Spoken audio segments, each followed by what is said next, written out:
So I feel like I'm pushing a little bit against an open door here, which is a pleasant surprise for me. Health economics has already been mentioned. Ina's already stole my killer line, but I will say it again about what I believe is the most important omics when we're talking about personalised medicine, which is economics, but I'll say it again just to really drum that home. The other thing I wanted to pick up on, I really like these little clips you've got, and there were two particular ones that I wanted to pick out. One of them was, both women I think, one was talking about the value of knowing and the importance of that, and the other one was talking about inclusivity. I want this for everyone, and I think those are two very important elements that I'd like to focus on. The other thing I'd like to mention, there's a QR code on here. I'm not down with the kids, I'm a technophobe, but I found it a very easy way to link everyone to my ORCID account, which is my academic account. So some of the publications that you will see that I will allude to in this presentation, if you click on that QR code or go to that ORCID account, you will find them. So personalised medicine, what is it? Again, this has already been mentioned. It means many different things to many different people. Multiple labels, multiple names. I don't want to labour this too much, but it is incredibly important when you come to looking at economics, because it is the nature of the intervention that you are trying to value that is incredibly important. We've got to know what it is. We've got to be very clear what it is. Now, the common premise that I work on is that it is feasible to identify some known heterogeneity, so differences between people, but those differences have to be knowable or findable in some way, whether it's genomics, proteomics, whatever approach you want to take. And the idea is then you use that information to guide what to do. Now that sounds a bit, maybe it sounds like a very general kind of definition, but I think it's important to keep it that general, because as we move on, we're seeing more and more examples of ways to find this heterogeneity in populations and take action on it. Today, I'm going to focus on test-treat examples only. Only a very small component of personalised medicine. Personalised medicine is a complex intervention. It involves a long pathway to actually get to the bit where you want to be, which is actually accruing some benefit to patients and patient populations. You've got to identify the mechanism to diagnose, stratify, or target. You've got to define some or create some technology to enable you to do that. You have to create a clinical tool to actually action this. And we've also seen the importance of multidisciplinary teams within that regard. That's where you get to your model of service delivery. So you're actually seeing your patient to actually make something happen.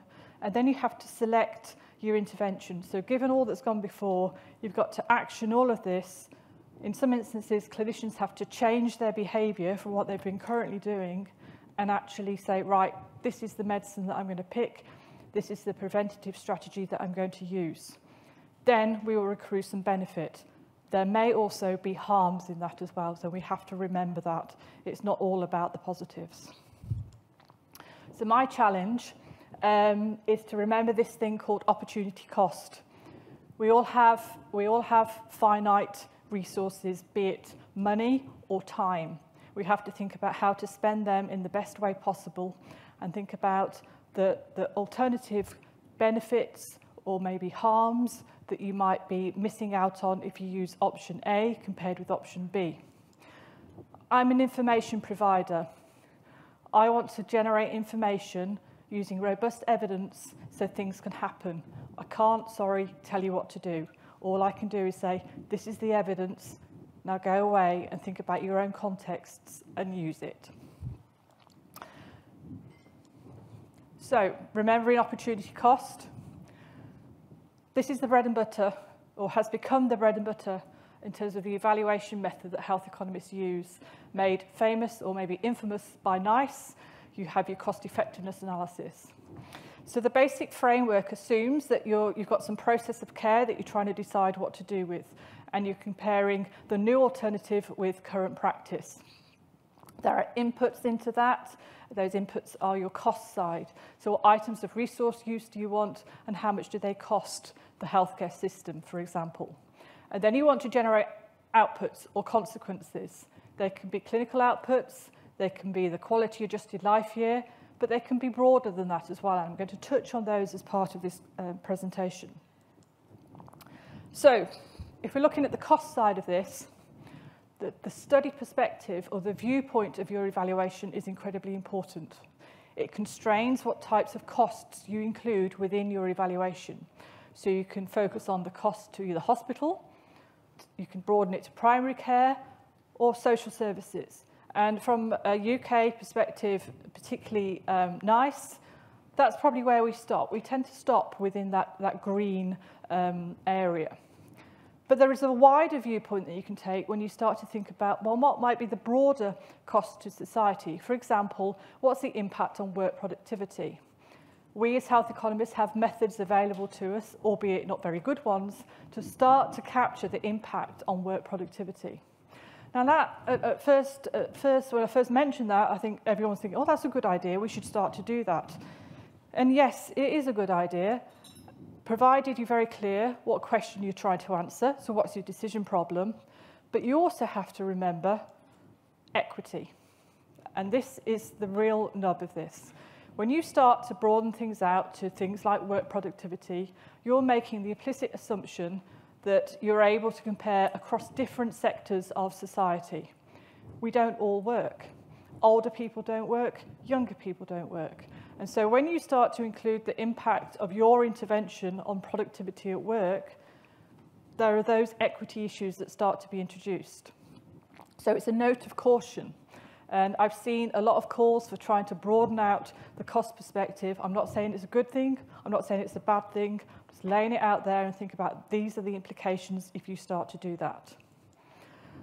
Let's go to the element of an economic evaluation that personally I find a lot more interesting, just because I like to understand what's the value in what we're doing here. Generally, and this is a big generalization, when we look at personalised medicines that have been evaluated, all the value is captured on where that green arrow shows. So what is the final treatment that people end up on? And we attach some value to that endpoint. How do we do that? Health economists, if you push them, will identify themselves as being welfarist or extra welfarist. Very few welfarist health economists out there that will actually put their hand up and say, that's what I am. I'm going to try and explain in about 30 seconds the difference between these two concepts.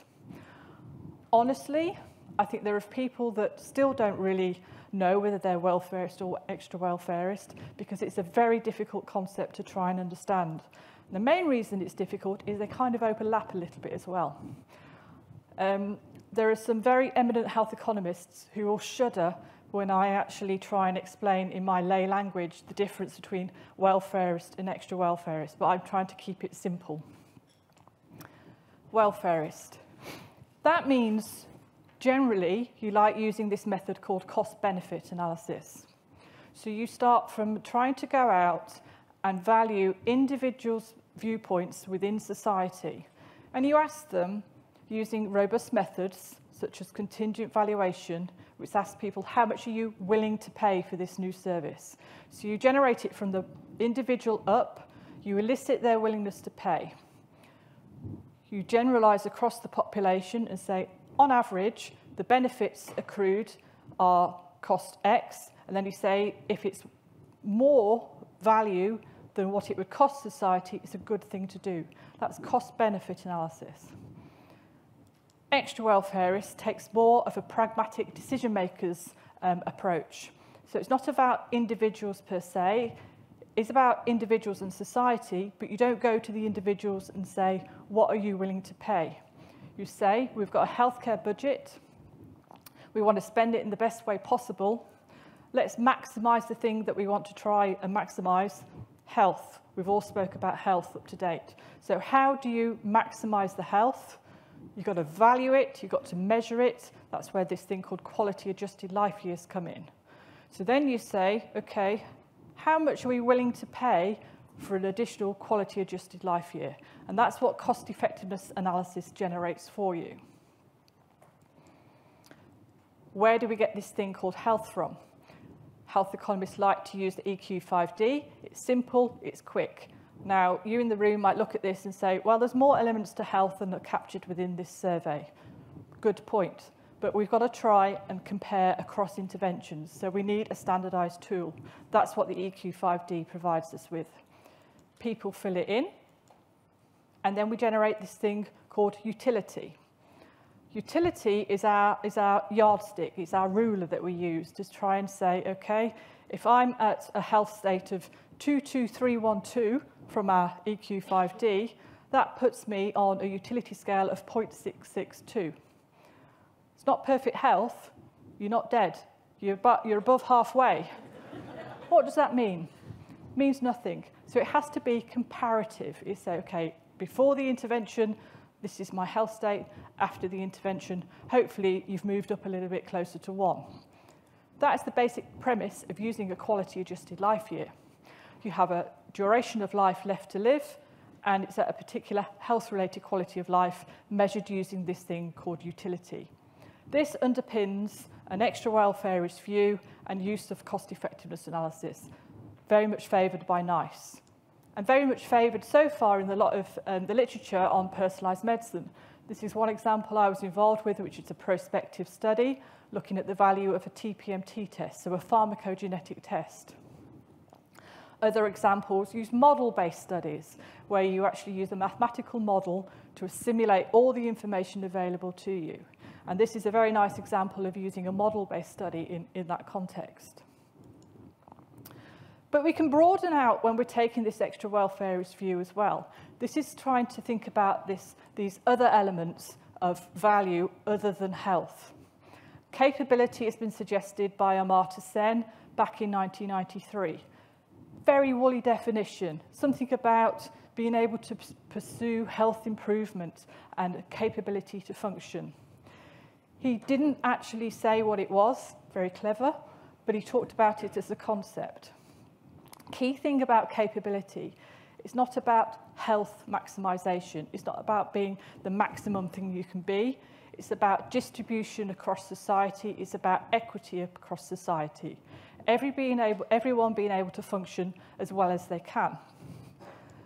Now, in this paper, I took this idea of physical functioning to another level, and this is picking up on this idea of the value of knowing, our capability to make informed decisions. That's another capability we might want to have.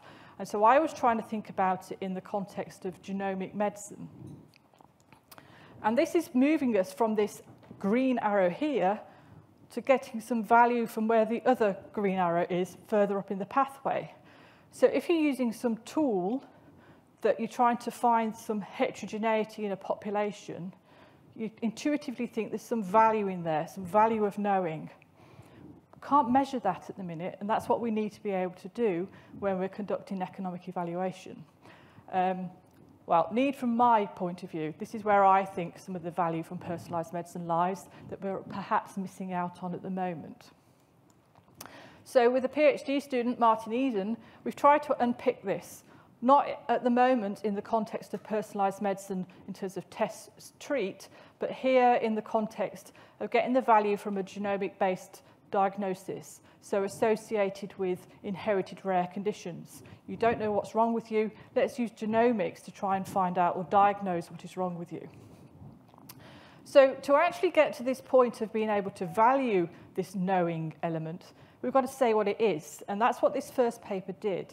It's try to get this taxonomy of what do we mean by this non-health value. By non-health, I mean non-EQ5D. So he defined this trio. It's about informed decision-making. It's about this intrinsic value of knowing. But it's also about benefit to others when you're looking at a genomic diagnosis. That's only the first step, because we've got to remember this thing called opportunity cost. And we're in a constrained healthcare budget scenario, and we're trying to compare across interventions. So similarly, when we try and introduce sort of wider perspectives, like taking account of work productivity, when you try and move beyond just maximising health, you've got to think about the implications of that. Because if you're gaining things other than health, you might need to offset that because there's a constrained budget. If you were just interested in maximising health, good, that's okay. But if you want to maximise health and this value of knowing, well, there's some trade-offs that you have to make. So what we need to know is, within a population, are individuals willing to give up some health to gain other things, this non-health stuff? And how much are individuals willing to give up? Big question. Had a little look at this in what I would call a pilot study. It's got 1,000 respondents. Sounds a lot. It's not a lot when you're trying to think about the scale of this. And within the study, it basically set up a set of questions to people where they had to consider, out of these two tests, which would you go for?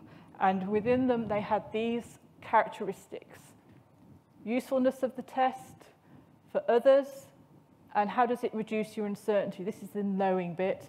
And what's your health?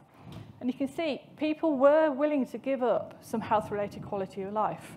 When we analysed these data, they said, yeah, I'm willing to trade off this health versus non-health information, this value of knowing. Put no store whatsoever in that 0.13 value. That means nothing. It could be any size. The important take-home message here is they were willing to trade something. You'd have to do a much bigger study, a properly better design, to actually work out what that value actually is, but it's going in some direction. Let's take a little sidestep and let's pretend we're welfarist for a bit. If we wanted to be welfarist, there are methods available to us that can allow us to look at the value of things like personalised medicine, where we take account of health, other things, non-health things, but also process-type issues. So perhaps how the test is delivered, who delivers the test, who gives you the result. They're process-type things. And that is one of the values of conducting cost-benefit analyses. And this is quite a nice example, actually, which looked at this a rapid diagnostic test in the context of malaria. Might be stretching the personalised medicine sort of analogy a little bit there, but let's pretend it fits. Very few examples of doing cost-benefit analysis correctly. Lots of bad examples where it's not actually a cost-benefit analysis. So this is quite a nice example. If you want to use this, though, you can't compare it to all the other evidence you've got that have come from cost-effectiveness analyses. That's your problem, because you're in a different view of the world. You're becoming welfarist now. You're not extra welfarist. So as decision makers, you've really got to decide what sort of evidence do we need, and how are we viewing this? Are we trying to maximise our health budget, or are we trying to get bigger than that? Got a couple of minutes left. I'm going to flip back to being extra welfarist, back in the world of cost-effectiveness analysis. Cost-effectiveness analysis assumes that the healthcare budget is the constraint. How do I spend that money? There are other constraints in the system. We've heard about them in all the examples we've had this morning. These are like delivery-type constraints. Access to an appropriately trained workforce, number of tests performed in a lab, number of MDT meetings. It is possible to include these other constraints alongside your standard cost-effectiveness analyses, but you need to broaden out on the methods you use. And Stuart, who works with me at Manchester, has started to look at this specifically in the context of precision medicine, and has produced some really nice analyses that show the impact on the cost-effectiveness of personalised medicine if you start to take account of these capacity constraints. It goes in the obvious direction. Doesn't look quite as good as it might have been, because you have to think about the other impacts on implementation and delivery. This project called Progress is, I'd like to say, the poor man cousin of the work that's being done in Scotland. We've started out trying to think about how to roll out pharmacogenetic testing in primary care in England. Our budget has got a few less zeros on than your budget at the moment in Scotland. But we're starting to do this, and importantly, starting to think about the impact on implementation. And our economic methods we're using within this study are looking at those issues. I know I'm out of time, but I'm going to power on anyway and go over time. Last two slides. So far, we've talked about personalisation using physiological elements, so biomarkers. Preferences are also a way of personalising. What do you want as an individual? And we have methods within economics that can help us elicit these preferences, specifically things called discrete choice experiments. This example looked at how you would deliver a pharmacogenetic service. What kind of elements do people want? So again, you set up, these are the components of the service. We compared what patients want with what healthcare professionals wanted. Patients wanted it to be accurate and timely from healthcare professionals. They wanted to know why it was necessary to have this test. Healthcare professionals, all about predictive accuracy and how long it takes. Dissonance in what they wanted out of the service. What did you do with that? Did you design it for the professionals or the patients? The other way of using discrete choice experiments is to think about how accurate does this test have to be for people to trust it. And that's what this study did, looking at not only the positive predictive value, should you have a medicine, but also the negative predictive value, should you not have that medicine. Last slide. Taking an economics viewpoint is appropriate, but it has to be fit to the decision problem, and we need the decision makers, the funders, to tell us what those decision problems should be. It has to be a two-way process. Cost effectiveness from your standard methods is necessary, but we need to go beyond that. We need to think about what is the relevant study perspective to make these decisions. We need to think whether we're happy to continue to be extra welfarist. We need to think about the impact on other constraints. We need to maybe think about this inclusivity issue. No time, sorry to go into this, but thinking about distributional cost effectiveness analysis. Where do the benefits accrue within your population? Because as much as we like, or as much as we think it's inclusive, it isn't. It is not inclusive, how we're designing it at the moment. And we need to understand preferences, but again, note heterogeneity within them. Cast of thousands have helped me with this. I couldn't get everyone on my slide. These are the key guys that help with a lot of the papers you've seen. And thank you so much to all the funders that have paid for it. Thank you.